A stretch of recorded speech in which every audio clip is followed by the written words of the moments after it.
नमस्ते, मैं प्रीति शाह आपका गर्भ संस्कार के इस सीरीज़ में स्वागत करती हूँ। आशा करती हूँ कि हमारे पहले के वीडियो आपने क्रमशः देखे हैं और अगर आपने ये वीडियो क्रमशः नहीं देखे तो आपको निवेदन करती हूँ कि कृपया आप इन्हें क्रमशः देखें, जिससे इस विषय को समझने में और समझ के करने में आपको आसानी होगी। लास्ट वीडियो में हमने देखा था कि गर्भवती महिला का आहार कैसा होना चाहिए और क्यों होना चाहिए, पर साथ ही साथ हम कहीं आजकल भाग दौड़ की ज़िंदगी में यह आहार हमें कैसे लेना चाहिए इसकी समझ को दुर्लक्षित कर रहे हैं। और अगर हमें गर्भावस्था में क्या खाना चाहिए, क्यों खाना चाहिए, इसके साथ साथ कैसे खाना चाहिए, इसका सही ज्ञान मिल जाए तो इसके फ़ायदे शिशु को और गर्भवती माता को हो सकते हैं। हमने देखा है कि हमारे शास्त्रों में कहा गया है कि खाना खाना ये यज्ञ के समान है। जब हम खाना खाते हैं तब हमारे जठराग्नि में आहुति देते हैं। जठराग्नि, जिसे डाइजेस्टिव फायर भी कहा जाता है, और यही प्रक्रिया में अन्न का रूपांतरण ऊर्जा में होता है और यही ऊर्जा हमारा शरीर चलाती है। शरीर की अलग अलग प्रक्रियाएं ये ऊर्जा से ही होती है। हमने देखा है कि हमारी संस्कृति में हम हर एक चीज़ को वैल्यू देते हैं। पैसे हमारे लिए लक्ष्मी जी है, पुस्तक या अभ्यास हमारे लिए सरस्वती माता है और अन्न हमारे लिए अन्नपूर्णा है, जो हर एक फॉर्म में पूर्ण है। और इसीलिए हमें हमेशा भोजन को प्रेम से, आदर से और सम्मान से करना चाहिए। अन्न को पूर्ण ब्रह्म भी कहा गया है। हमारी संस्कृति में खाने से पहले प्रार्थना करने की परंपरा है।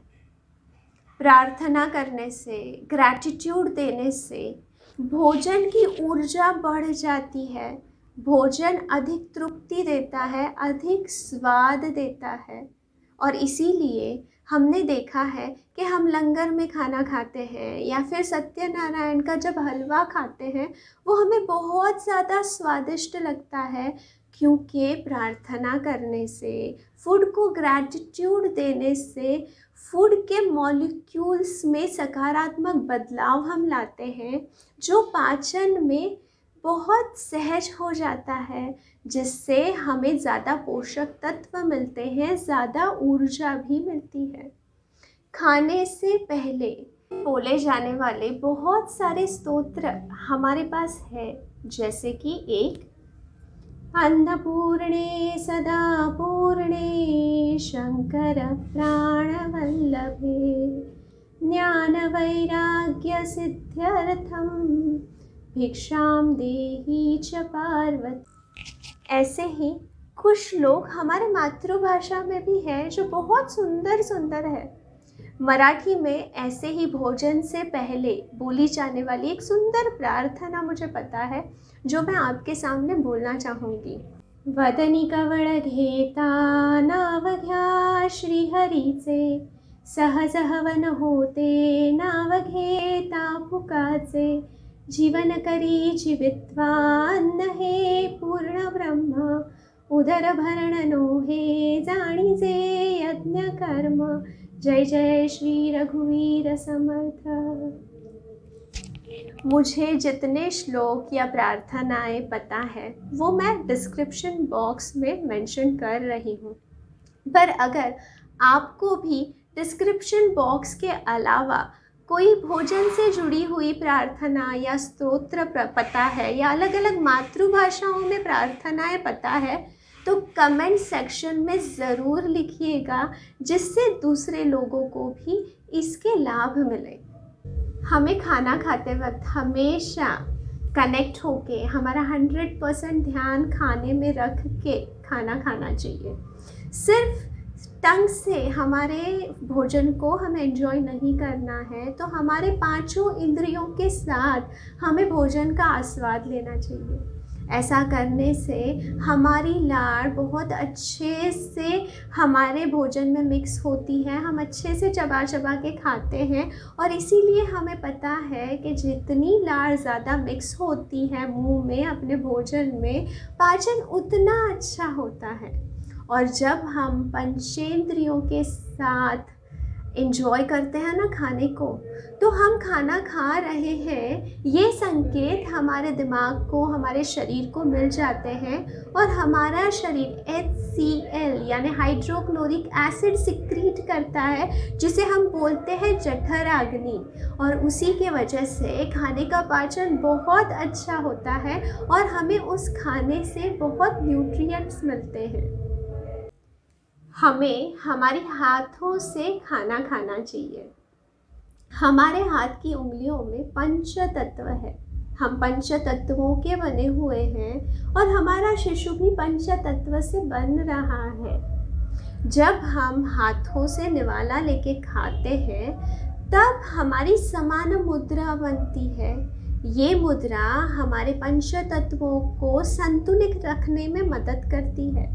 और जब हमारे पंच तत्व संतुलित होते हैं तब हम और हमारा गर्भस्थ शिशु स्वस्थ रहते हैं, मस्त रहते हैं। हाथों से खाने से हमें एक अलग तृप्ति और संतुष्टि मिलती है, जिसे वैज्ञानिक भाषा में कहा जाता है कि हमारा शरीर एंडोर्फिन हार्मोन सिक्रीट करता है, जो एक हैप्पी हार्मोन है। गर्भावस्था में अगर कोई विशेष तकलीफ ना हो, जैसे कि प्लेसेंटा प्रीविया जैसी सिचुएशन ना हो, तो हमेशा गर्भवती महिला को ज़मीन पे नीचे सुखासन में बैठ के खाना खाना चाहिए। जैसे कि आसन का नाम है सुखासन, वैसे वो अपने आप में ही सुख की अनुभूति कराता है।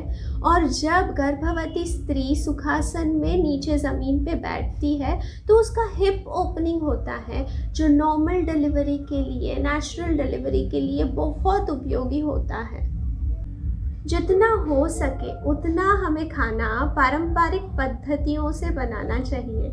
जैसे कि कुछ चीज़ें हम पत्ते में सजाते हैं, लोहे के, पीतल के बर्तनों का इस्तेमाल हम रसोई में करते हैं, हम सिलबट्टे पे कुछ चटनियाँ पीसते हैं, या फिर कहा जाए तो हम कुकर का कम इस्तेमाल कर सकें। ये सब करने से, ट्रेडिशनल कुकिंग मेथड अपनाने से खाने की गुणवत्ता मेंटेन रहती है, खाने के न्यूट्रिशन बरकरार रहते हैं और खाने का स्वाद भी अधिक अच्छा होता है। खाना ये एक हमारी ज़रूरत है, पर उसे प्रेम से खाना ये एक कला है और हर एक गर्भवती स्त्री को इस कला को आत्मसात करना है, और वो भी बहुत सहजता से। आपको हमारी वीडियोस अगर पसंद आ रही है तो आप हमें लाइक, सब्सक्राइब और शेयर करना मत भूलिए। आपका एक शेयर, एक सब्सक्राइब हमारा हौसला बढ़ाता है। नमस्ते।